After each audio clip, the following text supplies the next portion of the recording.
Hi guys, my name is Moti from Athletic Health, and in this video we're going to do splits for the inflexible. Stay tuned.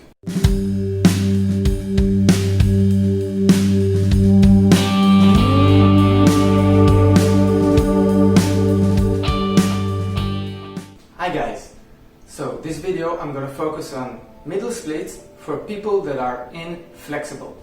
Many of us want to do splits, want to try, but it's just too hard, too painful, and there is zero progress at the beginning. The fact is that we all can improve our splits. It's just a matter of progression and reducing the complexity.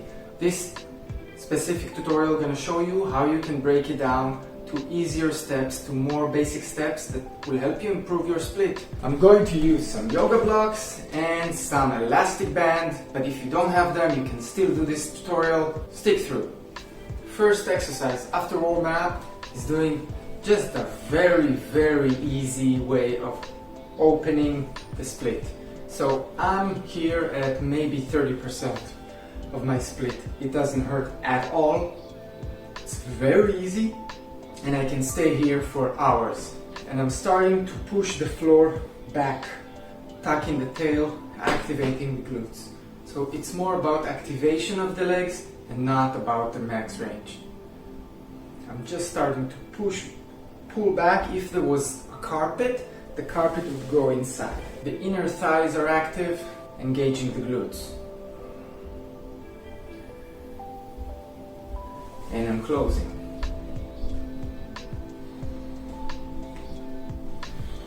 I'm going to do it again, just a bit more open, still very easy. Pushing, no pain at all, just creating some tension in the legs.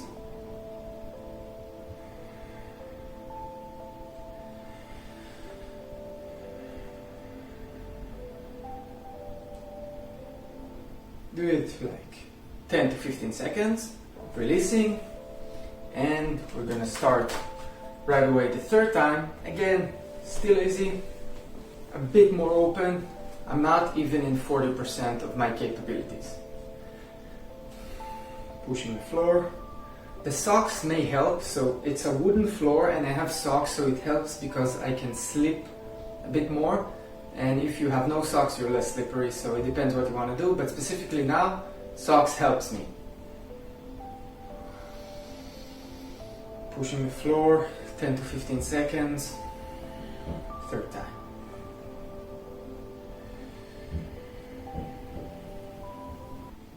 So the first warm-up I'm going to do is going to be for basically the entire split. We're going to warm up the hip joints and the inner thighs.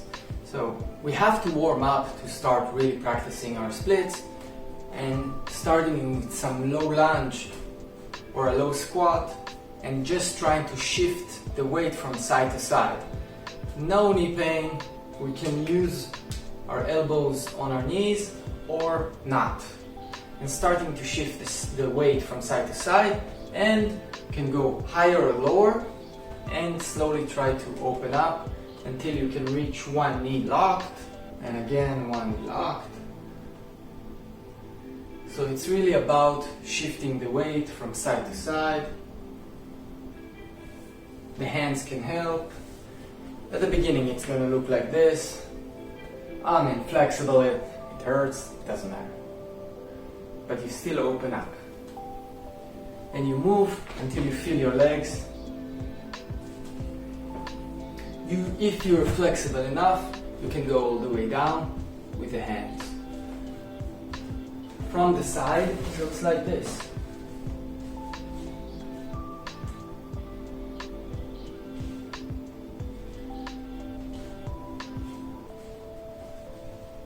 Third exercise, we're starting to utilize our hips when we are doing the split. Usually we have no awareness and no engagement of our hips when we split because we just think about the legs. But actually the hips have a lot to do here. So we're going to bend our knees and grab our feet with our hands and try to take our stomach as close as possible to the thighs. If that's not happening, that should happen. Something. Bend it enough until this happens. And then start to open up.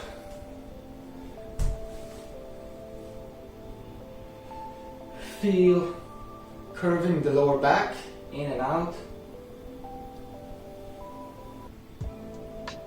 And think about straightening the lower back as much as you can. Right? So you don't want to collapse, you want to arch the lower back. And open. And if that's what I can do, that's what I can do.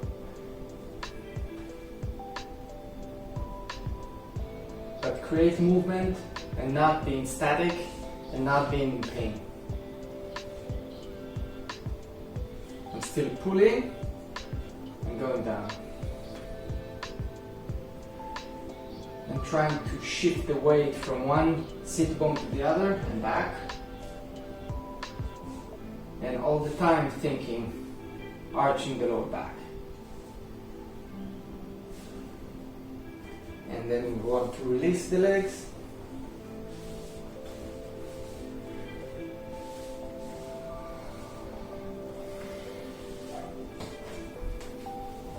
And again, it's about loosening the hip joints and activating the lower back in our splits. After we warmed up the hip joint and started to articulate the lower back for our splits, we're going to do the same thing on our legs. So I'm going to open a split, not a big one, not a too small one. I'm going to try to take my hands on the floor. And if that's not possible, then I'll be here. But I'll try to find a way to straighten my legs. And from here, still think about taking the lower back inside and moving back and forth. And just rocking back and forth, still pushing the legs inside, pushing core. And if I can open, I can open. If not, I continue moving. But I have to continue moving back and forth. If you can do it with no leg, with no hands, it means you can open more. If you stop breathing, then take a step back and control your breath. No breathing means you have to take it easier. And continue back and forth all the time.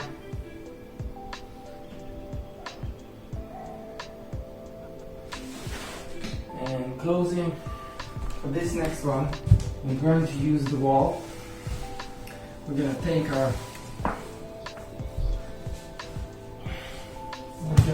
tailbone and take it as close as possible to the wall and try to start opening our split.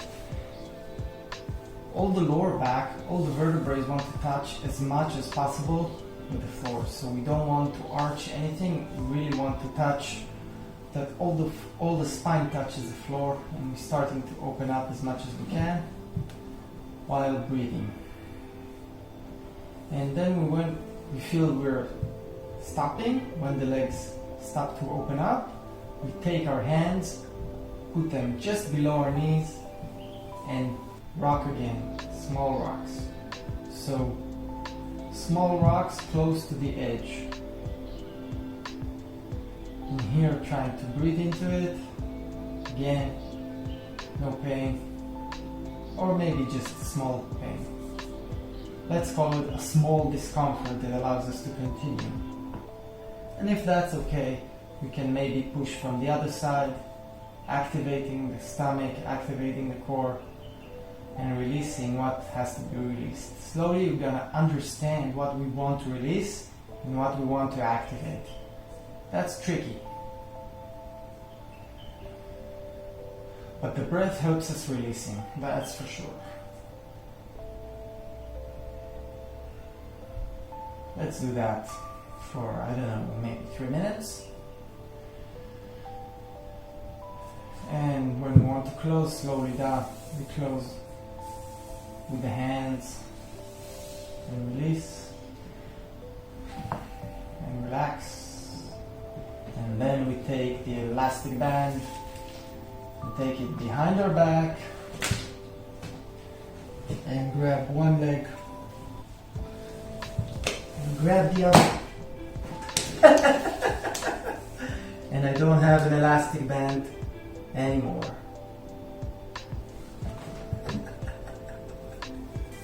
So we take a torn elastic band and grab our legs and start to pull.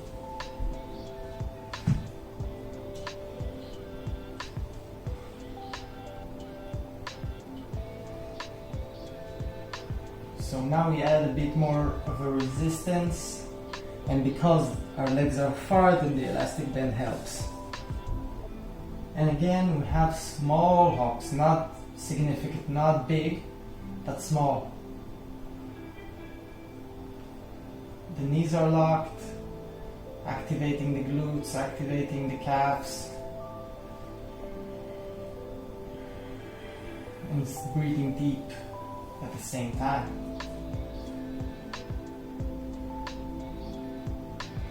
And slowly releasing and closing the legs and bending the knees. For the next one, we're going to use the wall again, and we can use blocks. You don't have to. They can help. So we're going to do the same thing we've done on the back, but now upside down. We're going to open up moderately split, let's say 60% of your capabilities when you feel it, but it doesn't hurt too much. And then we're starting to take our hands down. We want our heels to touch the wall. We want our sit bone to touch the wall. And we're starting to go down. And we do what we can to find our way down. We can use hands on the blocks or not. From here we start to arch and bend, and open as much as we can. If that's what you can, that's it. Use the blocks, push, and feel like 20% of the weight is on your legs and 80% of the weight is on your hands. And play with that distance, play with that weight. More weight on the legs makes it harder. Less weight on the legs makes it easier. And again, continue arching and folding, arching. And I don't really need blocks, I'm going to take them out. But I'm continuing with arching and folding, arching and folding as much as I can. And when the discomfort is too big, we go back, we try to slow down the breath, and we push ourselves back up.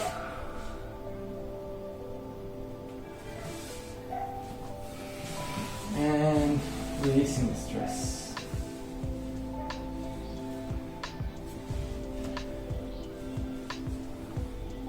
You want to try to do this set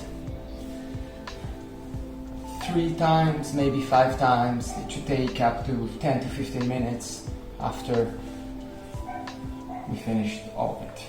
That's it, my inflexible friends. That was my tutorial for split for the inflexible. Hope this helps. Try it, do it every day, 10 to 15 minutes. For a month or 2, you'll see a difference, you'll open up, and eventually it will become easier and less painful. If you like this content, feel free to subscribe, comment, ask a question. See you in the next video. I'm Moti from Athletic Health. Bye bye.